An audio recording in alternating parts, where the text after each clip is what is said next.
Hi, everyone. This is Randy Xu with Luohan Academy.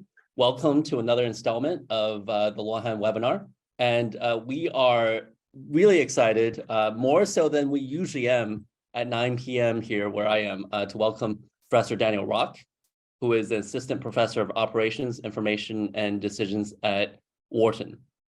Given the topic today, I thought about using Bing to generate this intro, but thought, give humans one last time. As we chatted on Twitter, this is kind of like tying a bow tie, slightly asymmetric to make sure that, we are humans. So Professor Rock will present on his paper jointly written with several open AI researchers entitled GPTs, generative transforms, right? GPTs are GPTs. An early look at the labor market impact potential of large language models. So just a quick intro to Professor Rock, who some of the people in the audience may already be familiar with your work, but you attended Wharton as an undergrad, then got your PhD at MIT at the Sloan School.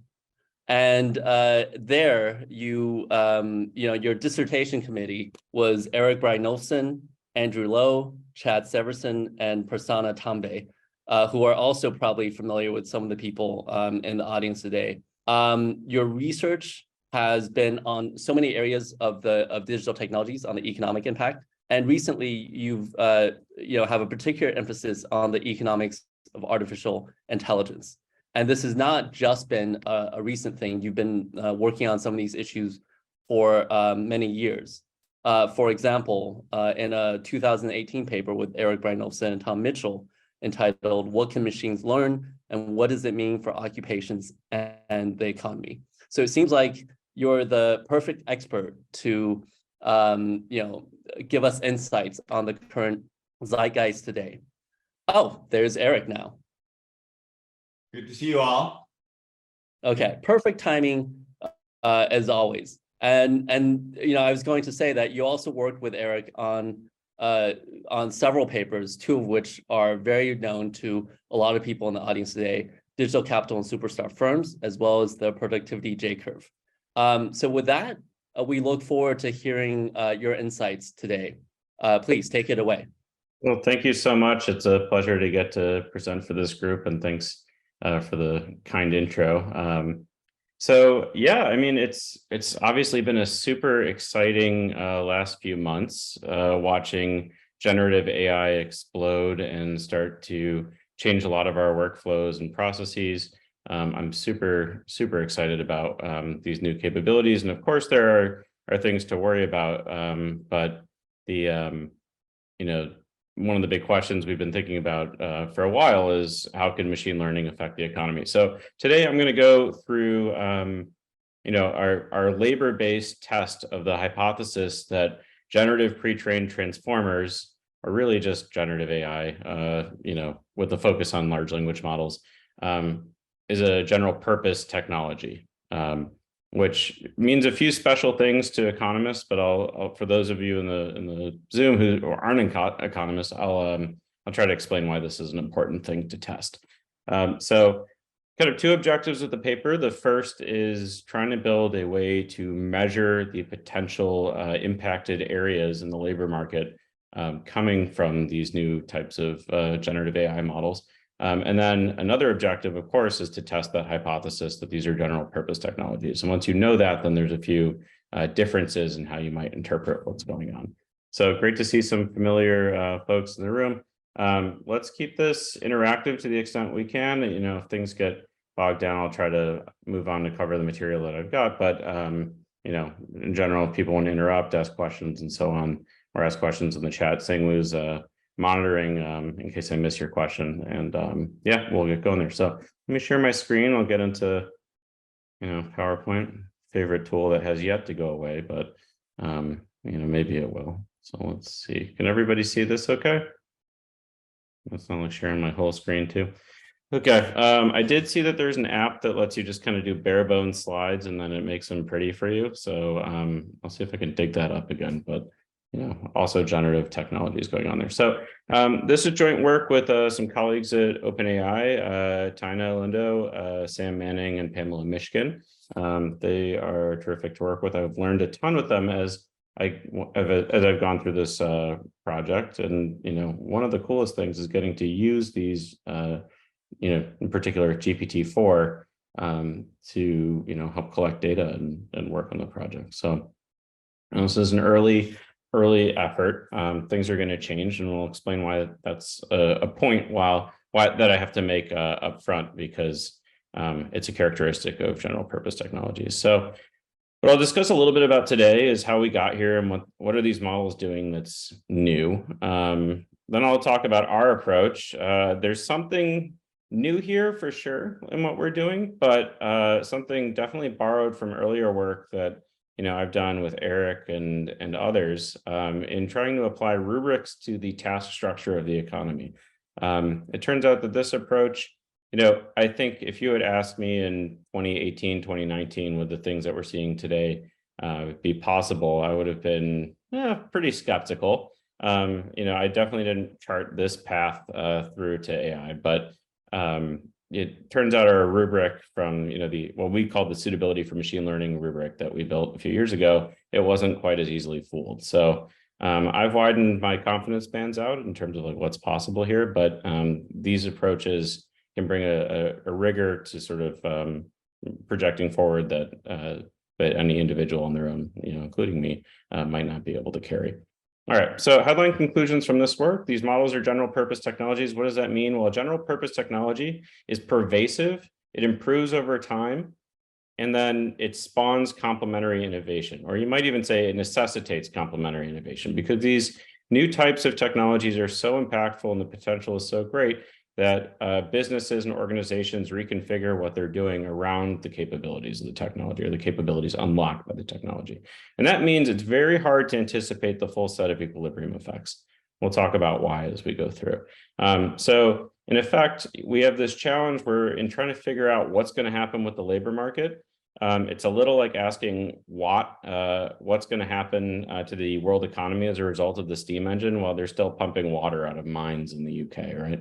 So what we're going to try to do is provide some early indications of where the highest impact areas might be, while also, giving a little bit of an absolute conclusion more than a relative one. We can definitely say this job is, or this set of tasks is more exposed than that set of tasks, but that's a relative kind of thing. But we're also going to try to provide some sort of absolute sense of how many tasks are exposed generally. So, I think it certainly, speaking from personal experience, but also the personal experience that, a lot of others have shared with me, there's many opportunities to deploy large language models in people's jobs. People excitedly tell me all the time how they're using GPT, and I'm sure many of you have started to use it. But the long term, what I'm really excited about is the changes in the software plumbing that we have throughout the economy to see what sorts of new software are going to be enabled by this. So we'll talk a little bit about future directions there. So the punchline here is that many jobs are going to change, okay? But because we have generative AI as a general purpose technology, the GPT, it's hard to know exactly what that new equilibrium is going to be. There's lots of different ways that can play out, and our method can provide guidance as to where that might happen. Okay, so any questions there so far? I've lost visibility on the chat, so Sangwoo, if you see anything, let me know. Okay, so I should say here too, IT job displacement arguments aren't new, right? People have been talking about IT displacing jobs for 40 years, probably longer. I mean, you can always dig up headlines about the Luddites or anxiety about what new technologies are going to do. This wave looks a little bit like the non-routine cognitive wave that we've seen over the last 30 years, in the sense that what you might think of as non-routine in the past is now becoming more routine in many ways. So all the, sending emails, well, there's something routine about that, but it's also like every email is different in its own way sometimes. My colleague Ethan Malik has you know, a little board where he can push buttons to send replies to emails of different types, and people apparently like the emails he's sending that are automated more than they like the ones that he was sending before. So yeah, we're getting a new wave where there's a whole lot of automation potential in a new form of routine cognitive tasks. At the same time, you know, so far not a ton doing in terms of like how language models affect robots, but you know, that I wouldn't necessarily count out that manual area as a potential to be impacted. We've limited our study here to large language models. But that was more out of a sense of what we thought we could say with confidence, as opposed to what's feasible in the very long run. It seems like there are some green shoots for applying large language model style models in robotics as well. So stay tuned on that. There's some interesting stuff coming. Okay. I have a quick question. Yeah, just small question. I just not familiar with these terms. Can you give me the example of the routine cognitive work and a non-routine Sure. manual? Yeah. Yeah, so if you're kind of doing the same thing a lot, you know, so say a good example of like a routine manual job is picking up boxes and putting them on shelves in a warehouse. Okay, you're doing the same thing over and over again. You know, you can actually sort of describe a recipe for doing that task, right? Like in the same way that you could describe a recipe for baking cookies. Like you do the following steps and you will get a cookie. You do the following steps, you'll put a box on a shelf. Now, a routine cognitive task might be, you know, from the old days, let's take this file from a customer when they send us, I don't know, when they send us the check and we're filling out our accounts receivable reports, right? Like an accountant might file away that invoice and say, okay, it's been paid. Like that happens every single day, every time a customer sends something in. So that's routine cognitive work, and a lot of that was automated with old school, you know, rules-based software. Now, when it comes to non-routine cognitive tasks, there's a lot of things that, you know, we thought of as being kind of non-routine in a sense, because there's like variation in, you know, how you're doing the task. But with this new set of technologies, I would argue that the definition of non-routine has changed a little bit. So definitely there's creative tasks, like, you know, generating beautiful images. Midjourney can do that. It also can generate nightmare fuel. You can guess which one of those things I spend more time doing on Midjourney, because I have a dark sense of humor. But, you know, those sorts of things that were considered non-routine cognitive might be considered routine in some sense. So like if it's helpful to think about, say, David Otter or Doron Acemoglu's work of using the task model to understand how changes are going to happen in the economy, I think this is, you know, that's potentially a fruitful way to approach generative pre-trained transformers, but there's definitely something new as well to that whole argument. We'll discuss that a little bit more. Does that answer your question? Yeah, thank you. All right, cool. All right, so, you know, a lot of anxiety about jobs when it comes to this stuff. We often get this sense, oh yeah, you know, I've seen so many headlines where, you know, the robots are going to take 80% of work. You know, when it comes to our study, to the extent that anyone's reported on that, if that's the interpretation, that's not what we're saying primarily. So when we talk about exposure, we're talking about augmentation potential, automation potential, you know, something in between. You know, David Otter, Brian Siegmiller, Anna Solomons, you know, they have Otter et al. On this paper have this really fantastic result. I think that at the occupation level, historically, automation and augmentation have often showed up within the same occupation, right? So, you know, to the extent that we have a new technology and it can apply it in a lot of different places, it's important to measure exposure first, because if you don't know the equilibrium, you don't know where demand's going to expand, where demand's elastic, where supply is going to expand.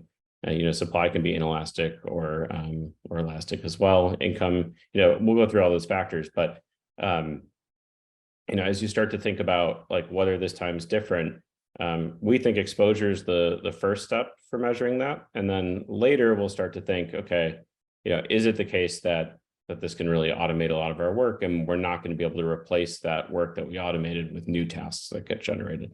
So I think if you have an argument that this time is different, you know, while that's been made before, I think this is probably the closest we're going to get to that of the set of technologies we've seen so far. Eric likes to say it's the most G of all general purpose technologies. So I think that's a useful way to think about it, right? Like, we're trying to build sort of a cognition engine, a reasoning engine, and that comes closer to what humans are doing in the economy right now. So, you know, here's a survey. I regret I don't have the citation up here, but if you think about like years from 2016, I think this is what computer scientists thought how long it was going to take for ML to do all these things. You know, really wide confidence bands on full automation of labor. You know, they also said AI researchers are going to be hard to automate. You know, if you ask people what the hardest jobs to automate are, they tend to say their own job, and then like after that nurses, or I think nurses first on their own job. I forget the exact ordering. But then there's a whole bunch of other things that you know, people are fairly confident could be automated earlier. So we'll see. I'd like to kind of shift away from this interpretation of automation. We'll come back to that one too.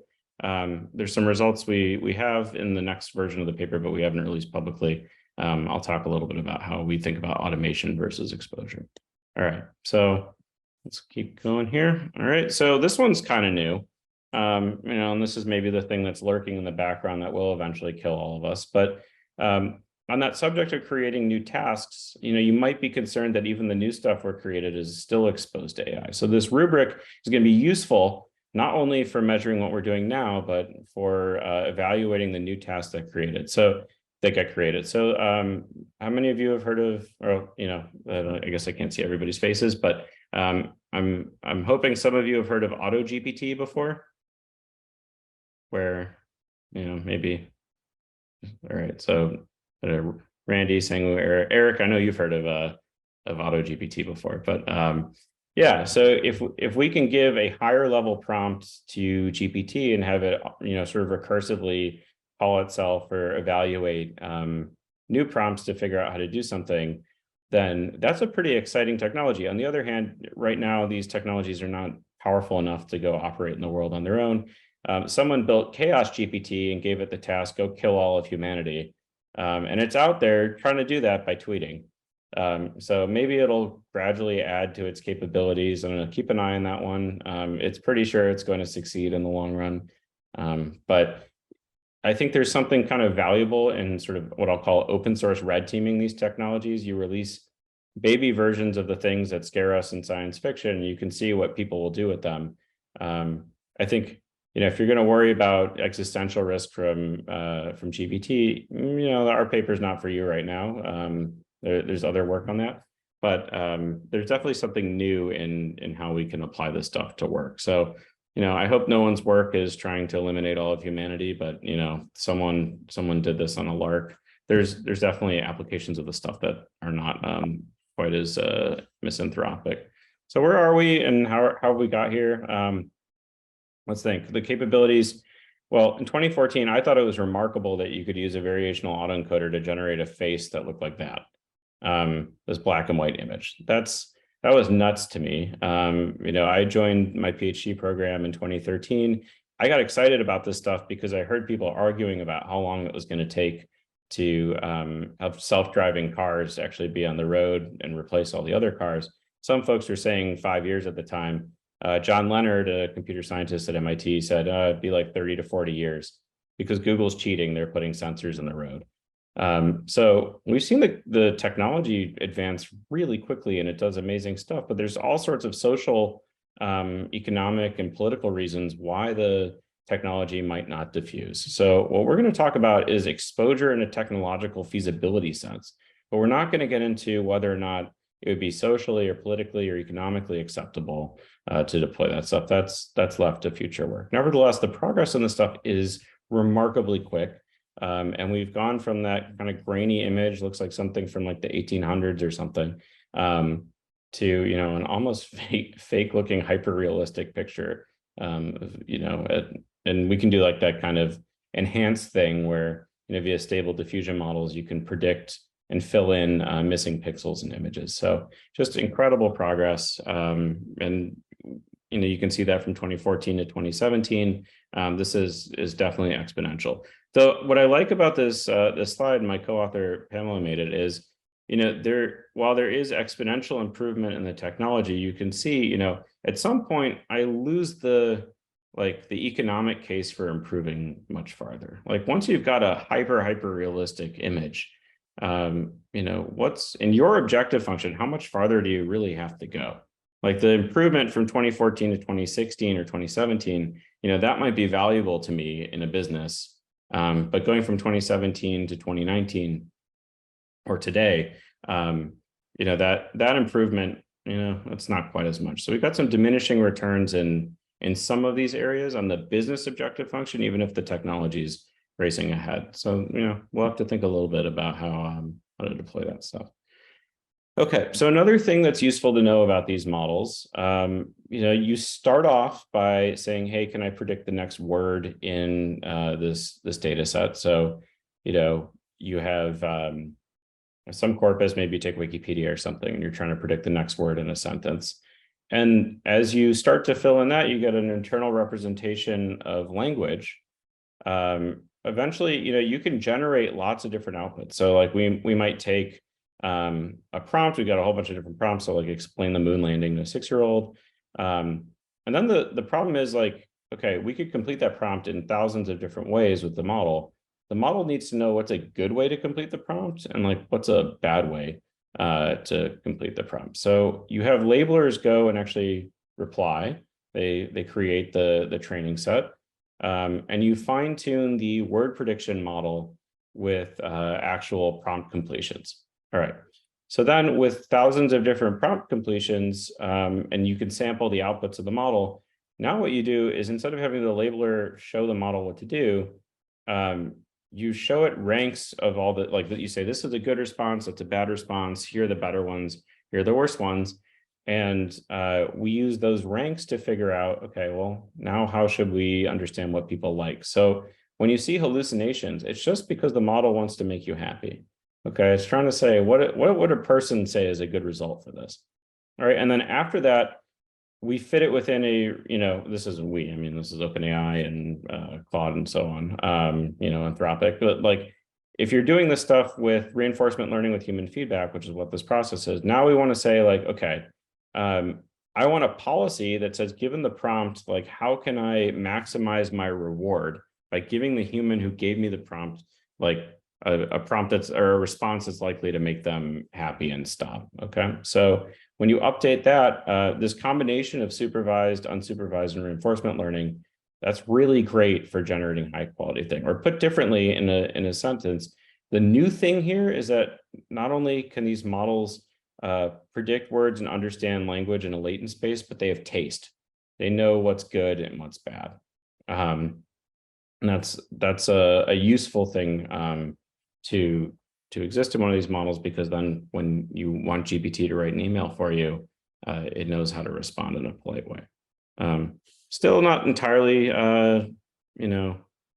perfect. I mean, I definitely had some student emails at the end of the semester talking about grades that were written by GPT, and you could kind of pick it up a little bit. But one day they'll get better at hacking my own reward function, and maybe they'll get their grades rounded up. We'll see. Yeah, what's this human feedback look like? Well, think of it like you reveal your preference as we show you lots of different responses to your prompt, and eventually you stop asking questions. So you can think of that as like an internal cheerometer, or some sort of like binomial tree. By doing this process, you get massive speed ups in how quickly these models learn good responses. So instruct GPT, even with supervised fine tuning, or basic GPT, you can add lots and lots of parameters, but low parameter count models beat high parameter count models once you include this instruction reinforcement learning with human feedback process. Now that isn't only something you can do on text. You can do it on images too. Here are a couple pictures of robots painting pictures. We like meta things on this team, I guess. there's a argument too that these models are meta general purpose technologies as well, in the sense that you can use them to make other general purpose technologies, but we won't get into that. All right, so what are the benefits of doing this? You get better at what people want to use language models for. They don't, this is a way of reducing their size as well, but at the same time, like, you still have to do all the safety and ethics work. Stuff that's not great about this. What if you have something that's not super good, in the sense that people, we don't know what people aren't going to use the language models for yet. So we're going to have to keep updating, our prompts and reinforcement learning systems once we find newer applications of the stuff. When I first got access to GPT-4, I spent most of my time trying to get it to delete itself, for 3 or 4 hours, and doing sort of interesting explorations of its backend.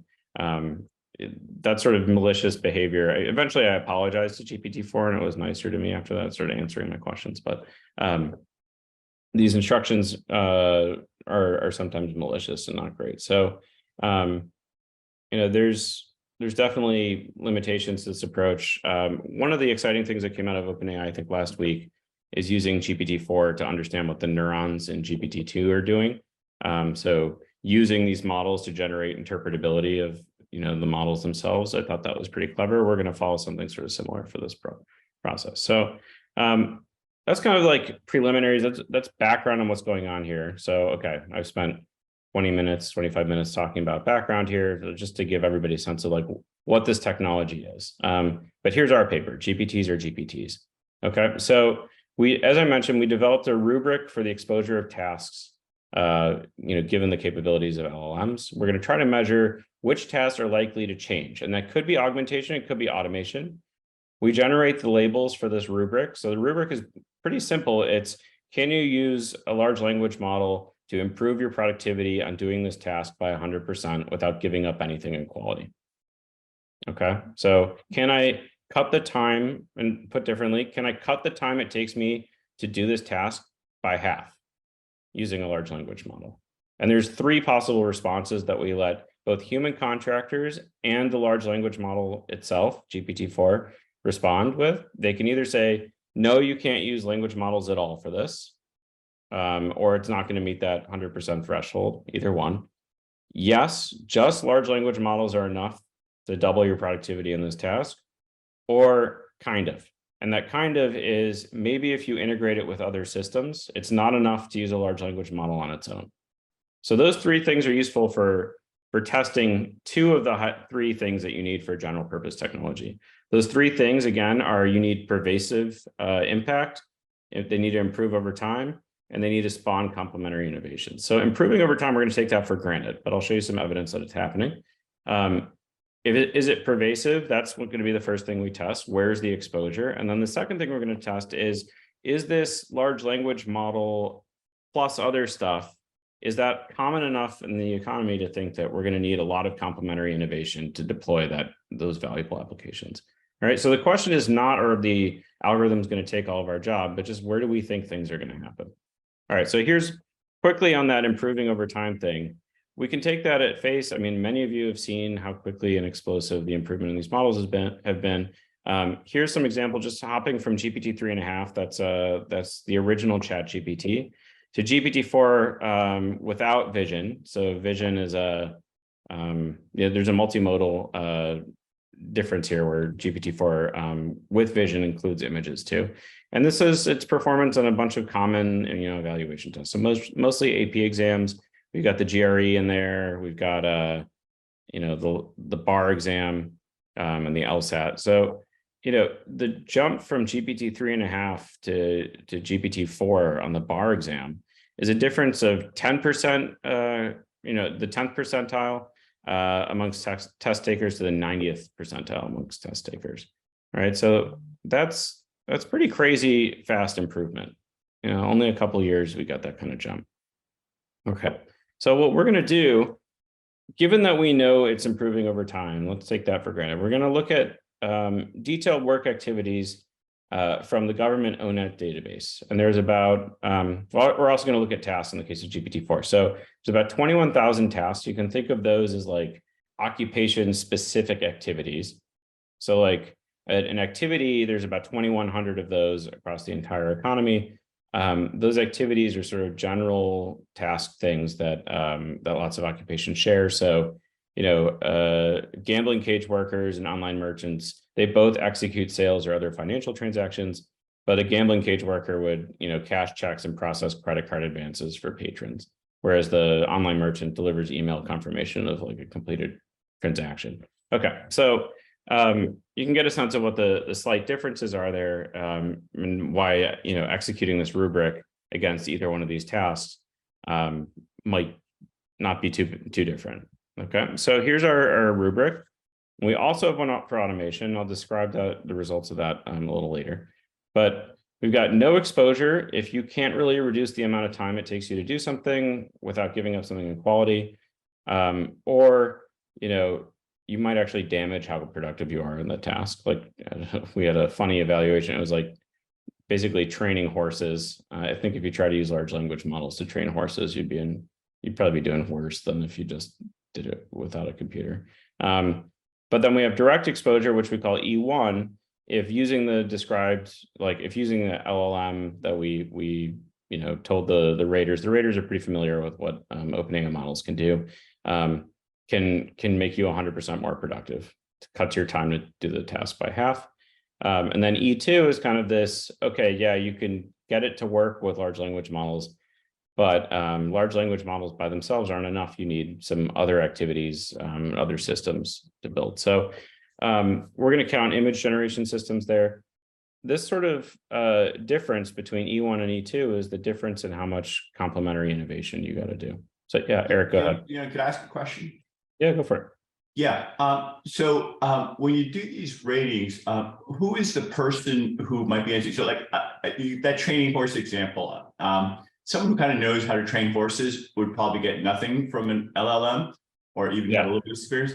If I were doing it though, I might actually benefit. I mean, I wouldn't have a clue. And like when the horse is doing something, I might want to ask, you know, GPT, what should I do here? Should I run away? Should I, what's the right response? Should I give him a carrot? And so, is there some sense that you have in mind intermediate person, an experienced person, a complete beginner, or how should we think about that? Yeah, I think you should think of someone like currently doing the job, like would it help them, as opposed to someone trying to learn how to do it, that sort of thing. But it's a good point.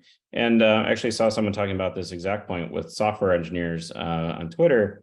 They were saying, well, yeah, I think GPT might not help you if you weren't already like good at coding. But for people, yeah, I've seen people say that it may help some of the more experienced people more. So. Yeah, it depends on the situation, but yeah. Definitely, yeah. And your paper with Danielle and Lindsay kind of goes the other direction where like if you're not very good at it, then it helps you catch up to the frontier. So right. I think it gets to this point that like the impact of this stuff isn't like uniformly going to go one direction or another. And that's another reason to focus on exposure. Okay, so we have humans and GPT-4 do these ratings. And what we were kind of surprised to find is that they mostly agree with each other. Which is honestly one of the main contributions of our paper, is to say that GPT-4 and related models are super useful for doing social science research. So if you're thinking about running lots of surveys, you want to understand, I mean, even I've talked with some colleagues about deploying this as a social psych, evaluation method.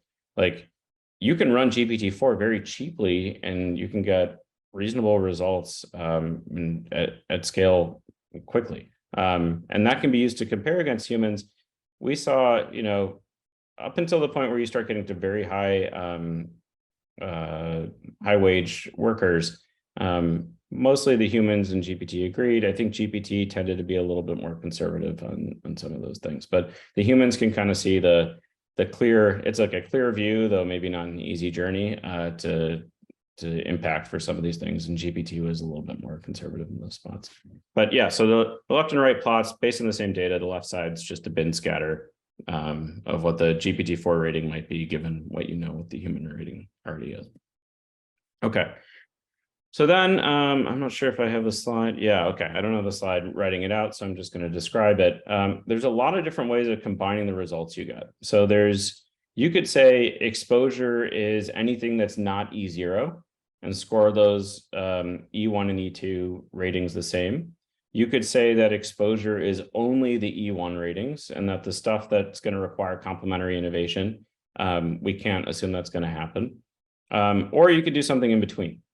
So with this alpha, beta, gamma approach, or alpha, beta, zeta in some of our tables, we're going to fix that and blow these things away. You can think of this as alpha is only E1. So we treat all of the E2s as 0. So it's like kind of the most conservative approach here. Then the gamma or zeta, that's our most expansive approach, which says that anything that LLMs can do with the assistance of other types of technology, that's also just we're going to call that exposure in the same way. So many more things are exposed if you do things that way. And then there's this beta thing in between that's sort of our preferred measure, which says, okay, let's count all of the E1s, we'll give that a score of 1. We'll give the E0s a score of 0, and we'll do the E2s where you're going to need to do some complementary innovation. We're going to call those 0.5.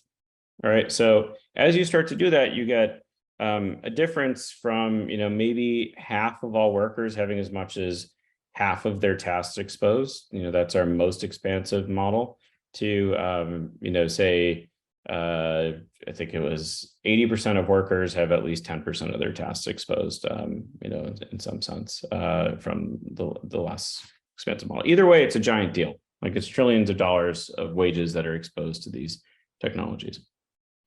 All right, so we can look at that by wages and employment.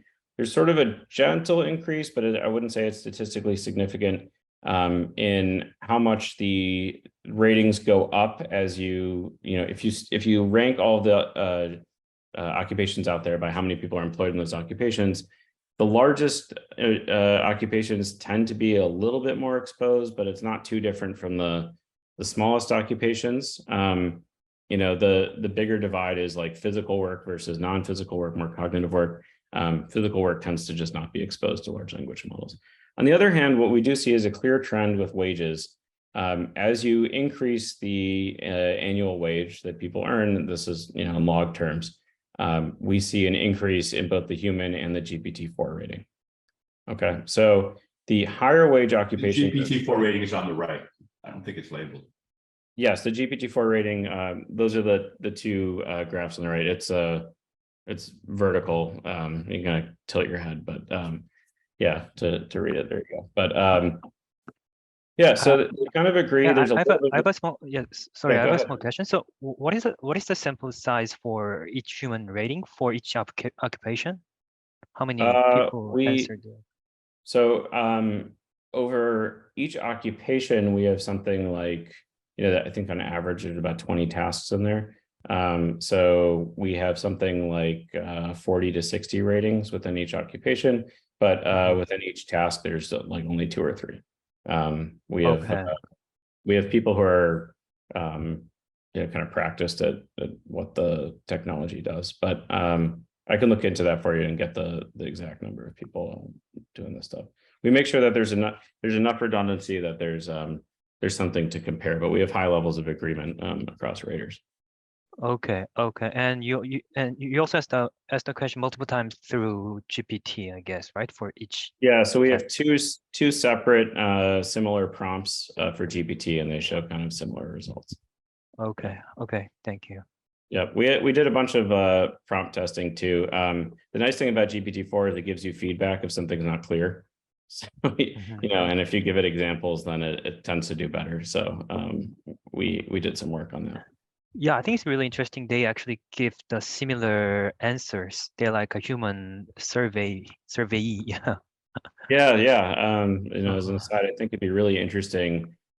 This is what I was talking with some colleagues in my department about to look at a couple hundred highly cited papers and say consumer behavior or social psychology, and then see if GPT-4 replicates them, behavioral economics and so on. Okay.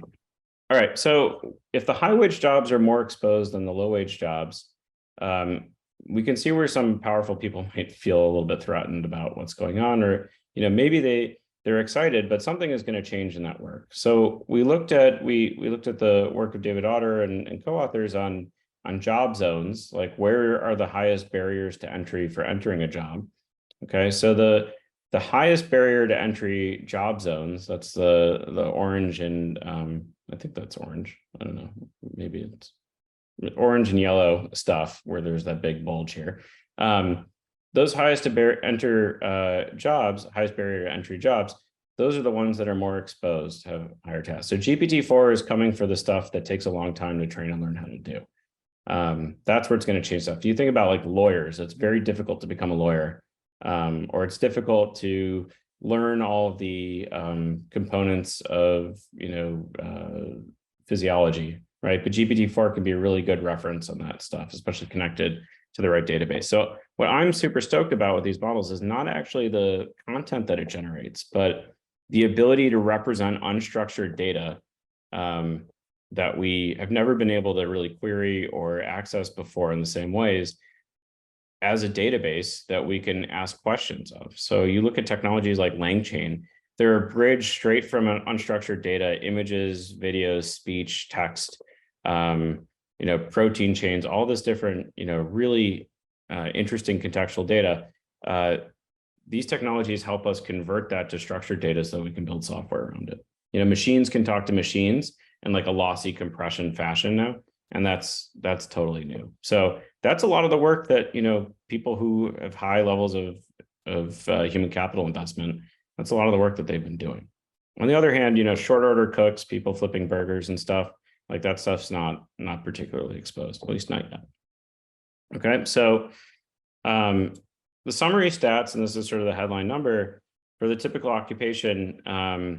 We think that, depending on if you use an unweighted, I'll say it doesn't really matter how you weight the tasks. You can use like ONET's importance weighting. You can do unweighted. You can use core or peripheral. It gives you pretty similar results. GPT can help with about 15 to 20%. And then 70% of occupations have at least like one thing that's exposed, across the different job zones here. So what does that mean in terms of employment? And let me just scoot this over here. So like threshold, let's take different thresholds for GPT relevance, like what proportion has at least half their tasks exposed, or, for our least expansive measures, it's not that much, but, there's a lot of people with 20% or more of their tasks exposed. And, it just depends how which one of these measures you want to use, if you want to use the more conservative ones, or if you want to use the more expansive ones. I tend to think, okay, this is useful, but the main point is there's pervasive, like we've taken that pervasiveness test and shown that indeed it's across lots of industries, it's across lots of wage thresholds. There's tons of exposure in many different corners of the economy. So, from our GPTs picture, checkbox 1 for pervasiveness, we assume checkbox 2 for improvement over time. And now we're at checkbox 3, where if you take a more expansive measure that includes complementary innovation, then you've got all 3, and it's a GPT. Yeah, Eric. So, how many jobs were there where it was 100%? I don't think there were any that were 100%. Oh, wait, no. So on the most conservative measures, there weren't any that were 100%. On the least conservative measures, there are quite a few, like mathematicians is one of them. I think they're like somewhere between 5 and 15. I don't remember the exact number. It's kind of funny, actually. People are like, oh, I can't do math. This isn't right. And then like 4 days later, the Wolfram Alpha plugin shows up. Right, that's with the plugins. So it's the combination of that plus other kinds of software. Exactly. Yeah. And we weren't saying that mathematicians with just the large language models were exposed. We were saying if you build other software, it's going to be. But with just the large language models, it was 0. So the thing that we were saying, you and I were saying with SML, that there's no job where it runs the table is still true, but we have to. Yeah, it just depends. You can combine these technologies to get exposures. All right, so I'm gonna skip over this stuff, but Eric, this will be familiar to you. So going back to SML, we like to think about like how technology affects wages. as having a substitution effect, like, okay, the robot's going to do my job.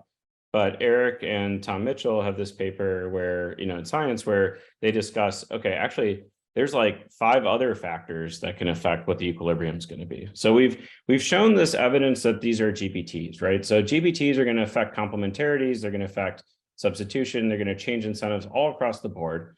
So then the question, what's the new equilibrium? What's the new supply and demand for these jobs? What's the new wages? What quantities of people get employed? It's very hard to say anything about that because of the broad-based effects that these GPTs can have. So, if the demand is elastic for a given job and you just made people super productive, this tends to be the story with like early IT when it first shows up too. You cut the prices for folks doing a certain type of work and the demand just expands. People are like, great, I'd love to hire more software engineers. I have a paper about TensorFlow being released, and then all of a sudden, these AI engineers that were getting paid $2-3 million a year, you can find people can train basic AI models for $200,000 to $250,000 a year instead. So that's a good example of a demand elasticity, kind of expansion. As the wages drop, the number of people hired in those roles expands by a larger amount than the wage drop would have been.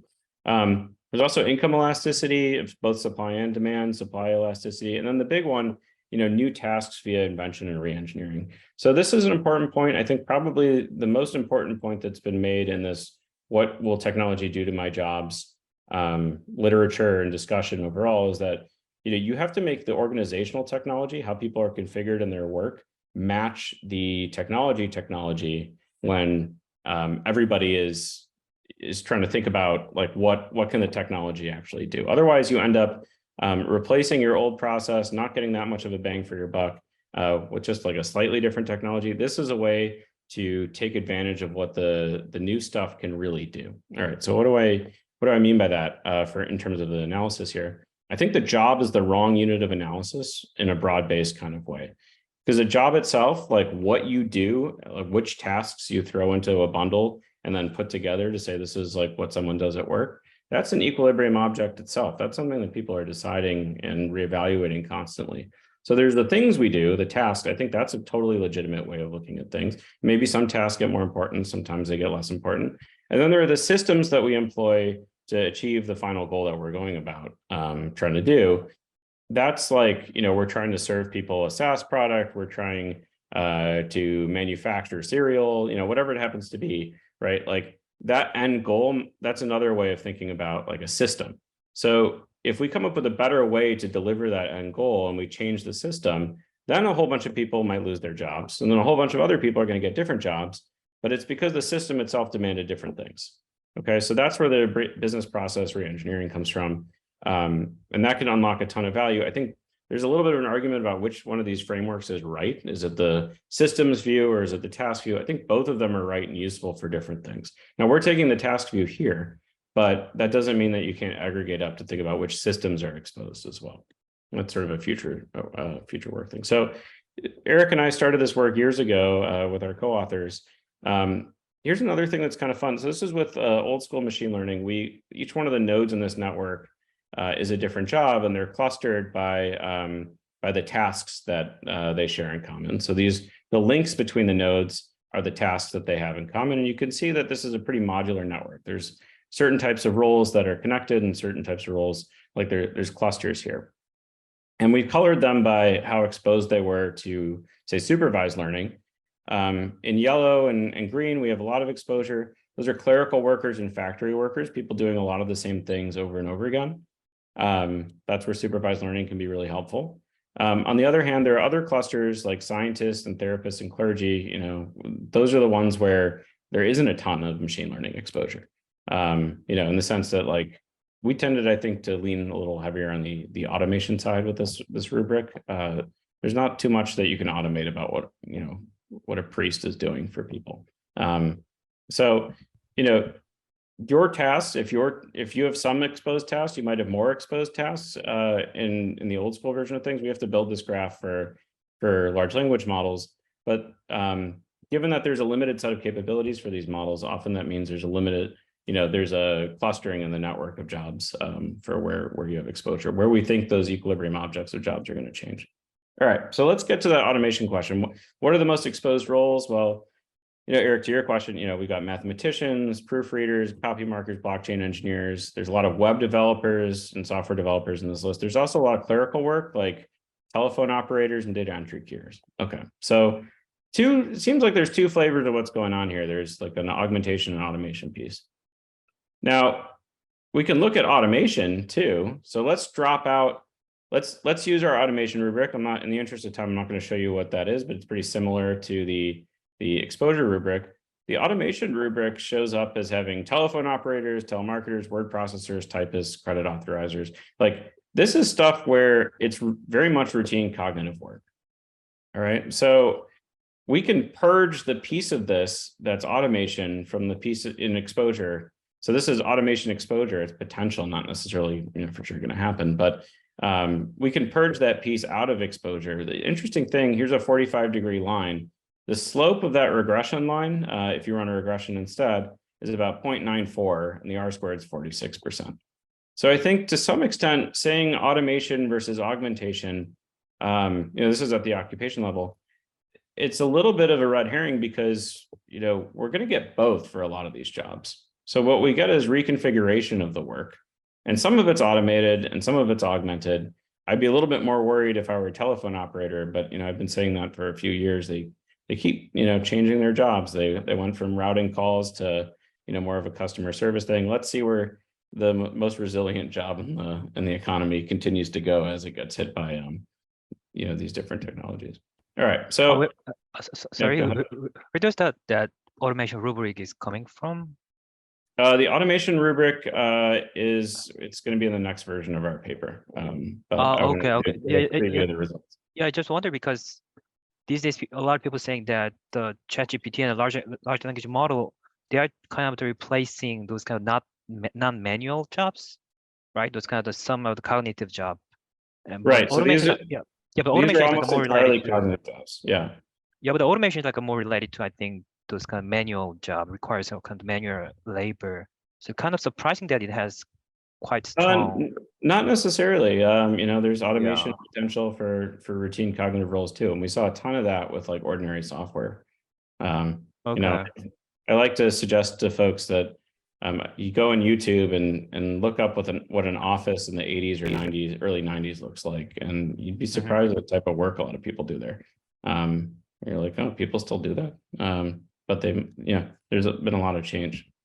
So in the last few minutes, I do want to return to this question that we assumed an answer to, like, are these things improving over time? Because you can ask. Sure. Can I ask one quick question about the automation rubric? And I don't, maybe back to the future rules. I don't want to know too much about the future, but is it mostly based on that graph or of relationships, or what are the kind of key inputs into the automation rubric?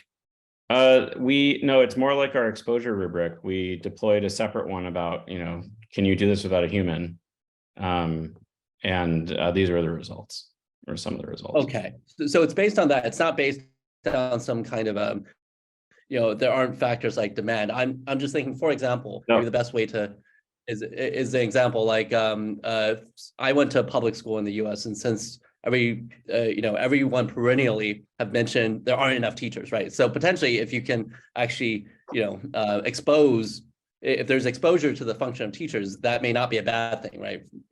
For sure, yeah. So exposure broadly here, I mean, you can make all sorts of arguments why it might be good or bad in lots of different contexts. I mean, there's the demographic question too as we age, right? Like we want more automation because we don't have workers to do the same sort of tasks that the people used to be doing. Yeah, Eric. Yeah, I think if I understand correctly, Daniel, I mean, you're hoping to get at this distinction between substitute versus complement that automation exposure talks about when this can completely replace a human, whereas the alternative is that perhaps it makes the humans more valuable and could even be a good thing for them.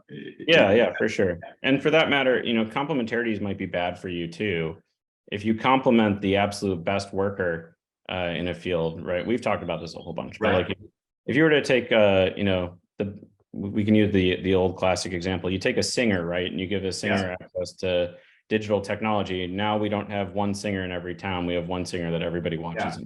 No, that's why it'd be interesting, back to my earlier question, to think about who's benefit, what kinds of workers are affected in different ways. And the way you just pointed out, you could even have some subset of workers complemented, another set of workers substituted, or somehow hurt. Yep, definitely. And that's well, we'll talk about that a little later, you and I, but I think an important area for future work. So in the last couple of minutes, I want to return to this assumption we made that things were getting faster, because you can ask the main question, is this improving over time? Or you can ask a related question, how much is it improving over time? All right, so we looked at this by looking at the fork behavior on GitHub for about a little less than 1,000 repositories. So a fork is great. A fork is a great unit of analysis. Why? Well, it represents when someone wants to take existing open source code and modify it for their own purposes. So it's an indication of like a developer project going on. Okay, so the question, we can kind of combine this idea of complementary innovation and improvement over time by looking at forks. And if you look at the ChatGPT release versus GPT-2 and GPT-3, if you look and you look at the set of large language model repos on GitHub, and there's a way that we select those. There's almost no activity, no bump that happens from GPT-2 and GPT-3. But once ChatGPT comes out, this stuff basically goes nuclear.